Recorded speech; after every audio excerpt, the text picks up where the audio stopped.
ਸਾਰਿਆਂ ਨੂੰ ਮੇਰੇ ਵੱਲੋਂ ਬੜੀ ਪਿਆਰ ਭਰੀ ਸਤਿ ਸ੍ਰੀ ਅਕਾਲ। ਕੇਂਦਰੀ ਬਜਟ 2022-23 ਦੇ ਵਿੱਚ ਖੇਤੀ ਲਈ ਕੀ ਕੁਝ ਲੈ ਕੇ ਆਇਆ, ਅੱਜ ਅਸੀਂ ਇਸੇ ਦੀ ਸਮੀਖਿਆ ਕਰਦੇ ਹਾਂ, ਕਿਉਂਕਿ ਇਸ ਬਜਟ ਨੂੰ ਬੜੀ ਦੇਰ ਤੋਂ ਉਡੀਕਿਆ ਜਾ ਰਿਹਾ ਸੀ ਤੇ ਇਹਦੇ ਤੋਂ ਬੜੀਆਂ ਉਮੀਦਾਂ ਆਸਾਂ ਸੀ ਕਿਸਾਨਾਂ ਨੂੰ, ਕਿਉਂਕਿ ਇਸ ਬਜਟ ਦੇ ਵਿੱਚ ਇੱਕ ਤਾਂ ਕਿਸਾਨ ਅੰਦੋਲਨ ਖਤਮ ਹੋਇਆ, ਦੂਜੀ MSP ਨੂੰ ਲੈ ਕੇ ਜਿਹੜੀ ਸਹਿਮਤੀ ਬਣੀ ਸੀ ਤੇ ਵੀ ਜਿਹੜੀ ਹੈਗੀ ਹੈ ਲੋਕਾਂ ਦੀ ਆਸ ਜੁੜੀ ਸੀ। ਇੱਕ ਸਭ ਤੋਂ ਜਿਹੜੀ ਵੱਡੀ ਚੀਜ਼ ਹੈ ਕਿ 2022 ਨੂੰ ਬੜੇ ਪਿਛਲੇ 7 ਸਾਲਾਂ ਤੋਂ ਅਹਿਮ ਤਰੀਕੇ ਨਾਲ ਦੇਖਿਆ ਜਾਏ, ਕਿਉਂਕਿ ਸਰਕਾਰ ਕਹਿੰਦੀ ਸੀ ਕਿ 2022 ਤੱਕ ਅਸੀਂ ਕਿਸਾਨਾਂ ਦੀ ਆਮਦਨ ਦੁੱਗਣੀ ਕਰ ਦੇਣੀ ਹੈ। ਸੋ ਇਸ ਬਜਟ 'ਚ ਹੈ ਕਿ ਅੱਜ ਇਸ 'ਤੇ ਗੱਲ ਕਰਦੇ ਹਾਂ। ਦਰਅਸਲ ਜਦੋਂ ਅਸੀਂ ਬਜਟ ਨੂੰ ਦੇਖਦੇ ਹਾਂ ਤਾਂ ਬਜਟ ਦੇ ਵਿੱਚ ਅਸੀਂ ਦੇਖੀਏ ਤਾਂ 0.74% ਦਾ ਇਜ਼ਾਫਾ ਹੋਇਆ, ਪਰ ਪਿਛਲੇ ਸਾਲ ਕਿਉਂਕਿ ਪੈਸਾ ਕਾਫੀ ਖਰਚਿਆ ਨਹੀਂ ਗਿਆ, ਜੇ ਉਹਦੇ ਹਿਸਾਬ ਨਾਲ ਦੇਖਦੇ ਹਾਂ ਤਾਂ 4.5% ਹੈ। ਪਰ ਜਦੋਂ ਇਹਨੂੰ ਮਹਿੰਗਾਈ ਦੇ ਹਿਸਾਬ ਨਾਲ ਦੇਖਦੇ ਹਾਂ ਤਾਂ ਫਿਰ ਬਜਟ ਦੇ ਵਿੱਚ ਕਟੌਤੀ ਹੋਈ ਹੈ, ਵਾਧਾ ਨਹੀਂ ਹੋਇਆ। ਹੁਣ ਜਿਹੜੀ ਸਭ ਤੋਂ ਮੁੱਖ ਗੱਲ ਆਉਂਦੀ ਹੈ ਕਿ 2022 ਹੈ, ਕਿਸਾਨਾਂ ਦੀ ਆਮਦਨ ਦੁੱਗਣੀ ਹੋਣੀ ਚਾਹੀਦੀ ਸੀ, ਤਾਂ ਉਹਦੇ ਵਿੱਚ ਜਦੋਂ ਸਭ ਤੋਂ ਪਹਿਲੀ ਚੀਜ਼ ਦੇਖਦੇ ਹਾਂ ਕਿ 15-16 ਦੇ ਵਿੱਚ ਗੱਲ ਤੁਰੀ ਸੀ ਕਿ ਕਿਸਾਨਾਂ ਦੀ ਆਮਦਨ ਦੁੱਗਣੀ ਕਰਨੀ ਹੈ, ਤਾਂ ਉਦੋਂ ਕਿਸਾਨਾਂ ਦੀ ਆਮਦਨ 8,079 ਰੁਪਏ ਪ੍ਰਤੀ ਮਹੀਨਾ ਸੀ, ਜੋ ਫਿਰ ਵੱਧ ਕੇ 10,218 ਰੁਪਏ ਪ੍ਰਤੀ ਮਹੀਨਾ ਹੋਈ। ਅਤੇ ਇਸ ਵਕਤ ਜੇ 22 ਦੀ ਗੱਲ ਕਰੀਏ ਤਾਂ ਇਹ ਹੋਣੀ ਚਾਹੀਦੀ ਸੀ 21,146 ਰੁਪਏ ਪ੍ਰਤੀ ਮਹੀਨਾ, ਪਰ ਅਸੀਂ ਕਿਤੇ ਵੀ ਇਹਦੇ ਨੇੜੇ ਤੇੜੇ ਨਹੀਂ ਆ। ਓਕੇ, ਸੋ ਇਹਦਾ ਮਤਲਬ ਕਿ ਬਜਟ ਦੇ ਵਿੱਚ ਇਸ ਵਾਰੀ ਇਹਦਾ ਗੱਲ ਹੋਣੀ ਚਾਹੀਦੀ ਸੀ, ਪਰ ਕਿਤੇ ਵੀ ਬਜਟ ਦੇ ਵਿੱਚ ਇਸ ਪ੍ਰਤੀ ਕੋਈ ਗੱਲ ਨਹੀਂ ਹੋਈ। ਫਿਰ ਗੱਲ ਆਉਂਦੀ ਹੈ MSP ਦੀ ਰਾਸ਼ੀ ਦੇ ਵਿੱਚ ਕਟੌਤੀ ਦੀ। ਹੁਣ ਇੱਕ ਪਾਸੇ ਤਾਂ ਸਰਕਾਰ ਨੇ ਕਿਸਾਨ ਖਤਮ ਕਰਨ ਵੇਲੇ ਕਿਹਾ ਸੀ ਕਿ MSP ਦੇ ਉੱਤੇ ਕਮੇਟੀ ਵੀ ਬਣਾਈ ਸੀ, ਪਰ ਜਿਹੜਾ ਪ੍ਰਕਿਉਰਮੈਂਟ ਲਈ ਐਤਕੀ ਪੈਸਾ ਰੱਖਿਆ ਜਾਣਾ ਸੀਗਾ ਉਹ ਪਿਛਲੇ ਸਾਲ ਨਾਲੋਂ ਘੱਟ ਹੈ, ਯਾਨੀ ਕਿ 2.48 ਲੱਖ ਕਰੋੜ ਦੀ ਜਗ੍ਹਾ 'ਤੇ ਐਤਕੀ ਜਿਹੜਾ ਰੱਖਿਆ ਪੈਸਾ ਹੈਗਾ ਉਹ 2.37 ਲੱਖ ਕਰੋੜ ਹੈ। ਇਹਦਾ ਸਿੱਧਾ ਮਤਲਬ ਹੈ ਕਿ 7% ਨਾਲ ਪ੍ਰਕਿਉਰਮੈਂਟ ਘਟੇਗੀ, ਯਾਨੀ ਕਿ 1286 ਜਿਹੜਾ ਲੱਖ ਮੈਟ੍ਰਿਕ ਟਨ ਦੀ ਜਗ੍ਹਾ 'ਤੇ 1208 ਲੱਖ ਮੈਟ੍ਰਿਕ ਟਨ ਹੀ ਪ੍ਰਕਿਉਰ ਕੀਤੇ ਜਾਣਗੇ। ਜਦ ਕਿ ਜਨਵਰੀ ਅਖੀਰ ਦੇ ਵਿੱਚ IMF ਦੀ ਡਿਪਟੀ ਡਾਇਰੈਕਟਰ ਗੀਤਾ ਗੋਪੀਨਾਥ ਨੇ ਬਿਆਨ ਦਿੱਤਾ ਸੀ ਕਿ ਸਰਕਾਰ ਨੂੰ ਜਿਹੜੇ 80 ਕਰੋੜ ਲੋਕਾਂ ਨੂੰ ਮੁਫਤ ਰਾਸ਼ਨ ਵੰਡ ਰਹੀ ਵਾਲੀ ਸਕੀਮ ਹੈਗੀ ਆ ਉਹ ਮਾਰਚ ਤੋਂ ਅੱਗੇ ਵੀ ਜਾਰੀ ਰੱਖਣੀ ਚਾਹੀਦੀ ਹੈ, ਤਾਂ ਕਿ ਦੇਸ਼ ਦੇ ਵਿੱਚ ਸਥਿਰਤਾ ਬਣੀ ਰਹੇ। ਇਸ ਦੇ ਨਾਲ ਜਿਹੜਾ ਰਸਾਇਣਿਕ ਖਾਦਾਂ ਲਈ ਬਜਟ ਰੱਖਿਆ ਗਿਆ ਸੀਗਾ ਉਹਦੇ ਵਿੱਚ ਵੀ ਕਟੌਤੀ ਹੋਈ ਹੈ। ਜੇ ਅਸੀਂ ਯੂਰੀਏ ਦੀ ਗੱਲ ਕਰਦੇ ਹਾਂ ਤਾਂ ਯੂਰੀਏ ਦੇ ਵਿੱਚ 17% ਨਾਲ ਕਟੌਤੀ ਹੋਈ ਹੈ। NPK ਦੀ ਗੱਲ ਕਰੀਏ ਤਾਂ ਉਹਦੇ 'ਚ 35% ਨਾਲ ਕਟੌਤੀ ਹੈ, ਯਾਨੀ ਕਿ ਇਹਨੂੰ ਜੇ ਅਸੀਂ ਓਵਰਆਲ 'ਚ ਦੇਖਦੇ ਹਾਂ ਤਾਂ 25% ਨਾਲ ਸਾਨੂੰ ਕਟੌਤੀ ਨਜ਼ਰ ਆਉਂਦੀ ਹੈ।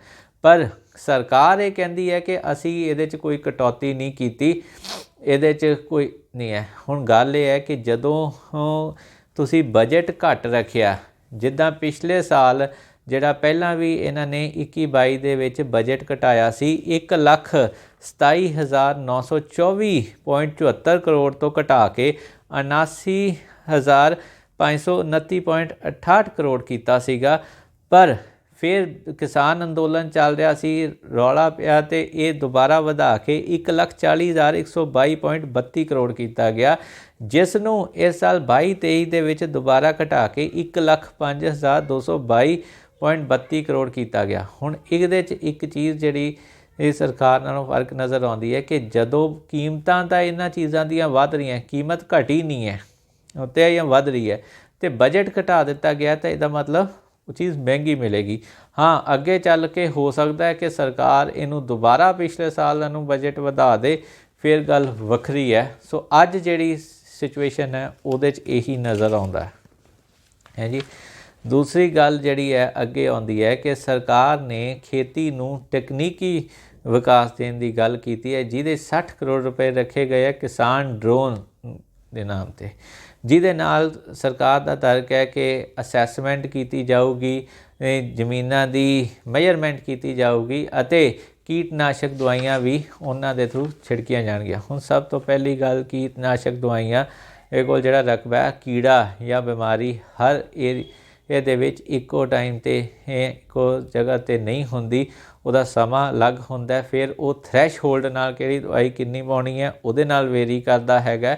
ਸੋ ਇਹਦੇ ਵਿੱਚ ਜਿਹੜੀ ਹੈਗੀ ਹੈ ਛੋਟੇ ਕਿਸਾਨ ਤਾਂ ਲੇਬਰ ਵੀ ਬਚਾਉਂਦੇ ਹੈਗੇ ਆ ਕਿ ਆਪ ਹੀ ਸਪਰੇਅ ਕਰ ਲੈਂਦੇ ਆ। ਸੋ ਇਹ ਸਾਰੇ ਦੇ ਵਿੱਚ ਡਰੋਨ ਇਫੈਕਟਿਵ ਨਹੀਂ ਹੋਣੇ, ਕਿਉਂਕਿ ਡਰੋਨ ਦਾ ਤਾਂ ਖਰਚਾ ਵੀ ਉਹਨਾਂ ਨੂੰ ਪਏਗਾ।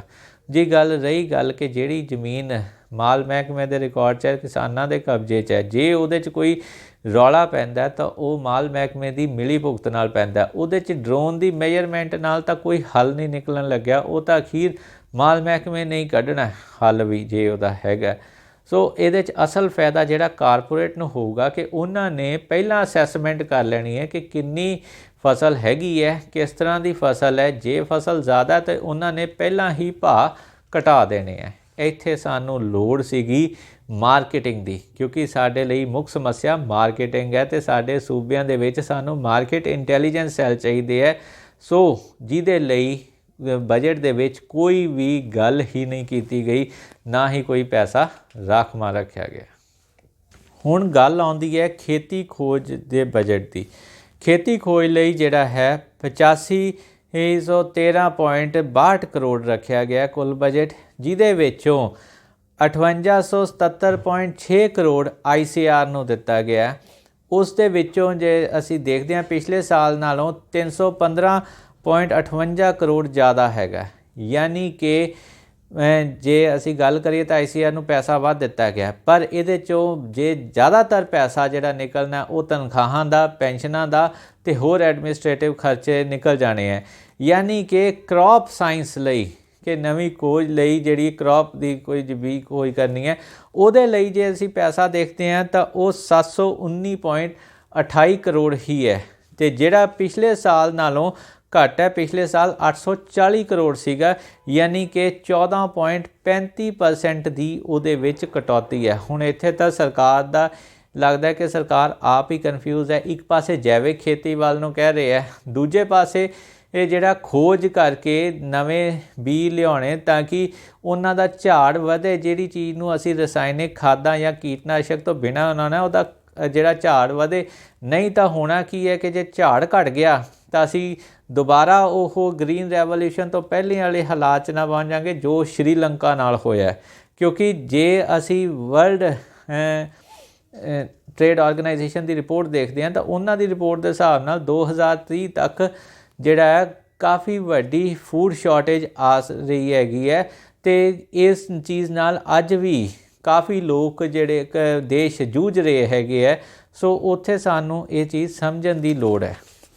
ਇਸ ਦੇ ਨਾਲ ਹੀ ਜਿਹੜੀ ਹੈ ਨਰੇਗਾ ਦੇ ਵਿੱਚ ਵੀ ਪੈਸਾ ਘਟਾਇਆ ਗਿਆ।